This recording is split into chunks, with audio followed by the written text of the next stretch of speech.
JP Morgan pulling in the risk trading activities, trying to get a little safe in the wake of the London whale trading. To tell us about it, David Benoit, Deal Journal blogger. Hey, Paul.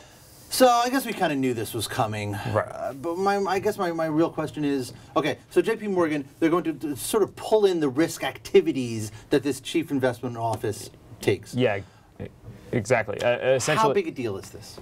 Incrementally, it's important. It shows they're responding. I think it's they're both going to increase the risk management and kind of say, hey, you guys shouldn't be trading some of these things. Essentially, what it is they're not going to trade in very kind of light traded derivatives, and they're going to avoid private equity.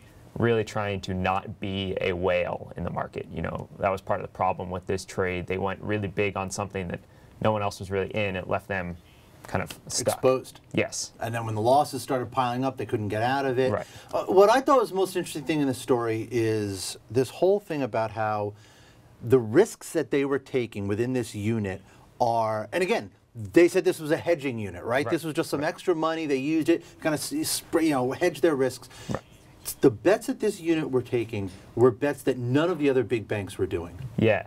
That's very interesting. Right. So essentially, I mean, when this first came out in April, Jamie Dimon kind of said, you know, along with calling a tempest in a teapot, said, you know, this is something everyone does. This is how banks work. And it turns out, really, the other banks that have all these deposits that they need to figure out what to do with don't invest it in the same way that JP Morgan does. And that's certainly kind of adding to the clamor around this. Definitely. Yeah, I mean, it makes you wonder, what exactly was that unit doing? What was its purpose within the company? You can see the 6-month chart there, JP Morgan stock, you know, they've had quite a chart there, actually. So that downturn is when the loss came out. Yeah, downturn, right. You can see that downturn in April when the loss came out. They've suffered, I think it was $17 billion in market cap. They've lost on this. The losses on the trade are $2 billion and counting. Right.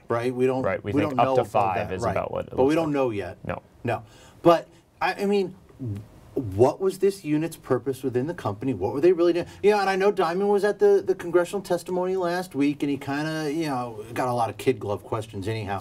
But I mean, what is the proper role for a unit like this within a bank like JP Morgan that is government subsidized? It does get a taxpayer support. What is the role of this unit? Why is that unit doing it when none of the other big banks are doing it? Right. Well, here's JP Morgan's argument is essentially that we have a lot of deposits. Our chief investment office has been very successful at doing what it's doing. I think there definitely is room for debate about whether it's a hedge or whether it's prop trading or what's going on. But the unit has been pretty successful until this one trade. And that's kind of JP Morgan's argument. Yeah, until this $2 billion loss trade, you know. And again, which is small for them.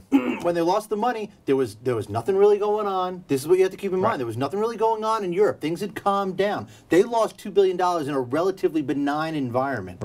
What's going to happen if Europe heats up? That's the question. We have to leave it there, though.